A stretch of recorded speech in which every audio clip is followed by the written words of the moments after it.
Assalamualaikum warahmatullahi wabarakatuh. Bagaimana kabarnya anak-anak pada pagi hari ini?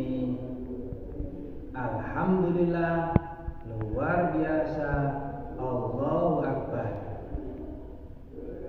Mudah-mudahan anak-anak semuanya dalam keadaan sehat walafiat, sehingga anak-anak bisa mengikuti pelajaran ini dengan baik dan dengan mudah.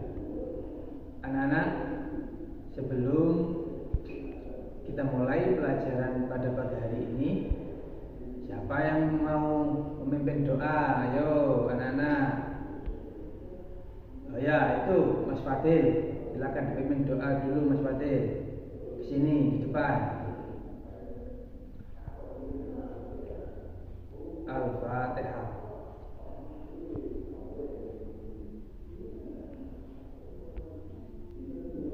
Selesai. Anak-anak, silakan kembali ke tempat ke sana Mas Fadil. Sebelum kita ke pelajaran, ada teman yang tidak masuk, coba di absen sama Pak Muin dulu. Anang, Farah, Sandi. Oh iya. Oh, ada yang nggak masuk. Siapa namanya? Si Bekan. Ya. Kenapa anak-anak si Bekan? Apa? Izin nggak masuk. Sakit. Ya. Udah ya. Dari 20 anak ini yang tidak masuk, berapa anak? 1. Ya, sebutkan aja ya. Oke. Coba sekarang semuanya berdiri. Nah, kamu ini kepingin lihat sudah rapi apa belum bajunya? Coba. Ayo berdiri semuanya. Dilihat kamu ini satu persatu. Oh ya. Sudah. Semuanya boleh duduk kembali. Nah, anak-anak, pada pagi hari ini kita nanti akan belajar apa anak-anak? Apa? Pelajaran apa? Fikih. Ya, fikih.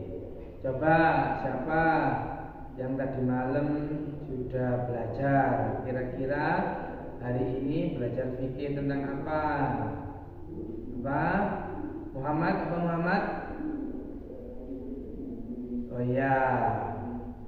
Jadi hari ini kita akan belajar senangnya sholat bagi orang sakit. Anak-anak, sholat merupakan kewajiban yang harus dilakukan oleh setiap muslim. Jadi dalam bentuk dan bagaimanapun kondisinya, anak-anak tetap wajib untuk melaksanakan sholat. Nah, kalau ketika sakit berarti anak-anak bagaimana sholatnya? Nah, ini nanti yang akan kita bahas pada pagi hari ini. Tapi kira-kira untuk pelajaran yang kemarin Pak Muin bahas apa? Ayo, siapa yang tahu? Apa? Sholat rawatib. Ya. Sebelum kita pada tema kali ini, untuk yang kemarin itu kita sudah membahas atau kita sudah belajar bab sholat rawatib ya. Ya, itu adalah pelajaran yang harus kita persiapkan. Nah, anak-anak, sholat itu yang sudah disampaikan Pak Muin tadi adalah kewajiban. Jadi harus dikerjakan, ya, harus bagaimanapun kondisinya. Karena apa? Di dalam sholat itu ada manfaat dan hikmah yang luar biasa. Oleh sebab itu, kita sebagai orang Islam akan diwajibkan melaksanakan sholat fardu. Bagaimana kondisinya, dimanapun dan kondisi apapun, kita tetap wajib melaksanakan sholat. Itu anak-anak. Oke. Tujuan pembelajaran di materi ini adalah siswa mampu menjelaskan, menganalisis, mempraktekkan sholat bagi orang yang sakit. Tuh. Nah, nanti setelah ini siswa nanti akan ditampilkan sama Pak Muin video atau slide yang di depan ini nanti. Ya, tapi sebelum itu, coba sekarang anak-anak dibagi jadi kelompok dulu ya. Nah, nanti saya panggil dulu ya. Setiap kelompok itu nanti ada 4 sampai 6 orang. Nah, setiap kelompok ini nanti silakan langsung membentuk kelompok masing-masing. Ketika nanti diurutkan lewat absen ya. Dimulai ya. Nah, Muhammad, Irfan, Arjuna, Dias, dan Farah. Nah, satu kelompok ya. Selanjutnya itu Dini, Siti, dan seterusnya. Ini sesuai dengan absen ya. Nanti ketemu 5 orang nanti jadi 4 kelompok. Lah ya. Setelah nanti itu baru langsung ngumpul ya. Yang dipanggil Pak Muin langsung ngumpul ke kelompoknya masing-masing.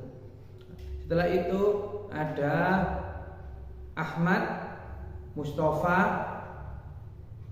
sampai ini ya. Terus Andini dan Taufik dan Nuril. Nah, itu kelompok 3. Kelompok 4 selanjutnya ada Eko, Nanda, Widarti, Indah, dan Imam. Nah, ya, dari satu kelompok ya. Ya. Ketika sudah jadi satu kelompok nanti ya, perhatikan tugasnya anak-anak ya. Setelah ini Pak Muin akan memberikan lembar kerja. Nah, memberikan lembar kerja dan kelompok masing-masing ya. Lembar kerja ini tugasnya itu untuk tadi mendiskusikan ya. Setelah satu kelompok ini nanti slide yang di depan ini silakan setiap kelompok ini mendiskusikan masing-masing ya. Mendiskusikan di lembar kerja ini nanti didiskusikan ya. Setelah nanti didiskusikan di setiap kelompok, nah nanti baru anak-anak ini nanti akan mempresentasikan ke depan. Tiap kelompok ini nanti akan mempresentasikan ya hasil dari diskusinya anak-anak ini nanti. Tiap kelompok ini ada 4 kelompok ini ya. Tentang apa? Tentang bagaimana tata cara sholat bagi orang yang sakit dengan cara duduk ya. Itu dengan cara duduk ya. Setelah diskusi nanti selesai ya, oke, anak-anak sudah presentasi. Nah, nanti Pak Muin akan menilai ya. Pak Muin akan menilai setiap kelompok. Nah, kelompok ada 4 kelompok ini dinilai Pak Muin. Usahakan setiap kelompok ini aktif ya. Jangan sampai ada anak yang malas-malasan ya. Jangan. Usahakan ini berperan aktif ya. Berperan aktif menganalisis yang dilihat masing-masing. Setelah itu didiskusikan, baru nanti dipresentasikan di depan ya. Karena apa? Ada nilainya semuanya anak-anak ya. Kelompok yang aktif diskusi nanti nilainya berbeda ya. Dan hasil yang dipresentasikan nanti juga berbeda. Mana hasil presentasi yang baik bobotnya itu lah, seperti itu ya. Itu bisa dipahami penjelasan dari Pak Muin, anak-anak? Nah, kalau sudah bisa dipahami, ya, kita lihat video atau slide yang akan ditampilkan Pak Muin di depan. Oke. Anak-anakku sekalian, perlu diketahui ketentuan sholat bagi orang sakit. Allah SWT memerintahkan hambanya sesuai dengan tingkat kemampuannya. Orang yang sakit tetap diwajibkan sholat. Artinya, sholatlah sambil berdiri jika kamu tidak mampu, sambil duduk, dan jika tidak mampu, sambil berbaring atau miring. Perhatikan gambar berikut ini dan tolong diamati. Ini adalah contoh sholat sambil duduk. Berikut ini adalah sholat dengan cara duduk. Duduklah menghadap kiblat dengan posisi iftirash seperti tahiyat awal atau duduk di antara dua sujud. Kemudian berniat sesuai dengan sholat yang akan dikerjakan dan bertakbiratul ihram sambil mengangkat kedua tangan. Setelah takbiratul ihram, kedua belah tangan disedekapkan di atas dada dengan posisi pergelangan tangan kanan di atas pergelangan tangan kiri. Sesudah itu membaca doa iftitah, surat Al-Fatihah, dan surat Al-Quran lainnya. Gerakan yang selanjutnya yakni ruku, dengan duduk membungkuk sedikit ke arah depan dengan membaca tasbih ruku. Gerakan selanjutnya yaitu i'tidal, dengan cara duduk kembali seperti semula serta membaca tasbih i'tidal. Gerakan selanjutnya yakni sujud, sebagaimana sujud biasa seperti baca tasbih. Jika tidak mampu dengan membungkukkan badan lebih rendah daripada ruku, kemudian duduklah kembali menyempurnakan rakaat selanjutnya. Gerakan selanjutnya yakni menoleh ke kanan dengan mengucapkan salam dan menoleh ke kiri dengan mengucapkan salam. Adapun hikmah sholat bagi orang yang sakit yaitu 1. Mendekatkan diri kepada Allah, 2. Hati menjadi tenang, 3. Menyadari kemurahan Allah, 4. Mensyukuri nikmat sehat yang diberikan oleh Allah, 5. Meningkatkan keimanan dan ketakwaan kepada Allah, 5. Dicintai oleh Allah Subhanahu wa Ta'ala.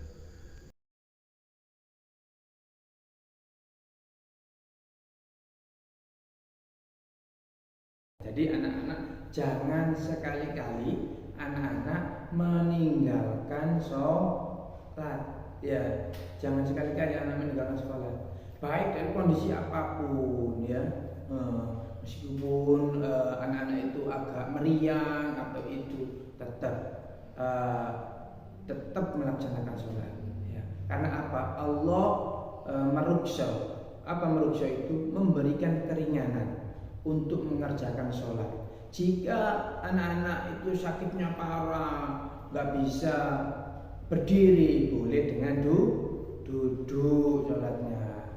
Tapi kalau anak-anak misalnya itu ada orang atau itu misalnya itu nggak bisa dengan duduk, ya berarti boleh sholat dengan apa?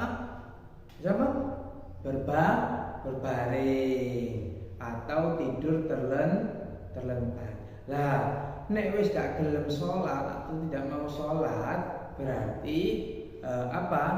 Berarti orang ini berarti mendapatkan dosa besar, ya.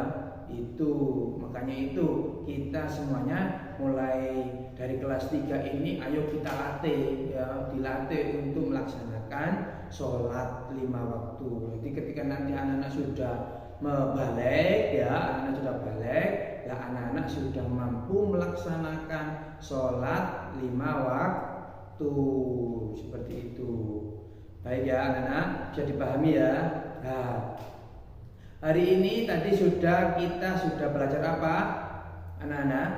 Oh, hari ini kita tadi sudah melihat video tentang tayangan apa?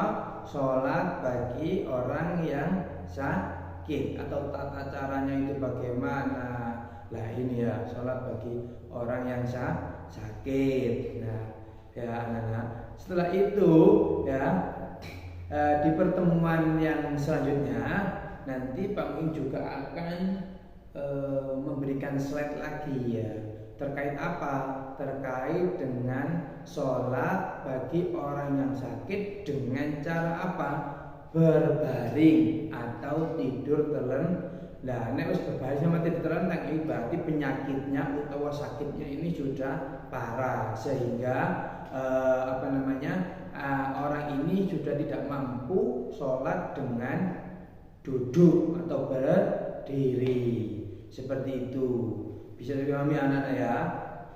Nah, namun sebelum diselesaikan untuk materi ini, mungkin ada yang bertanya dari anak-anak. Ayo, silakan bertanya.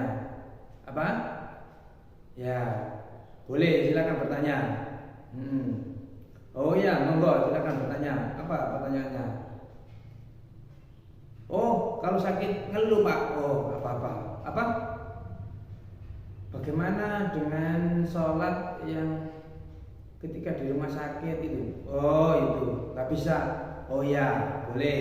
Jadi ada itu Fadil itu bertanya, Pak, bagaimana ya sholat ketika orang ini nggak bisa wudu Pak? Oh gitu ya, boleh ya. Jadi gini, kembali lagi ya, Allah memberikan rukhsah. Rukhsah itu keringanan dan kemudahan untuk melaksanakan sholat. Jadi ketika ada siapa saja sakit di rumah sakit terus dokter itu memvonis tidak boleh badannya itu kena air atau pada kondisi itu badannya itu habis dioperasi dan sebagainya.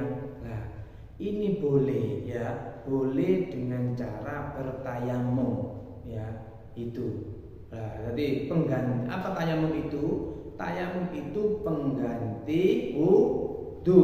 Nah, ya. Jadi silakan tayamum di situ. Silakan dengan debu enggak apa-apa, dengan media apa yang sekiranya itu mudah bagi orang melaksanakan sholat. Seperti itu ya. Nah, itu bisa dipahami anak-anak ya terkait ini.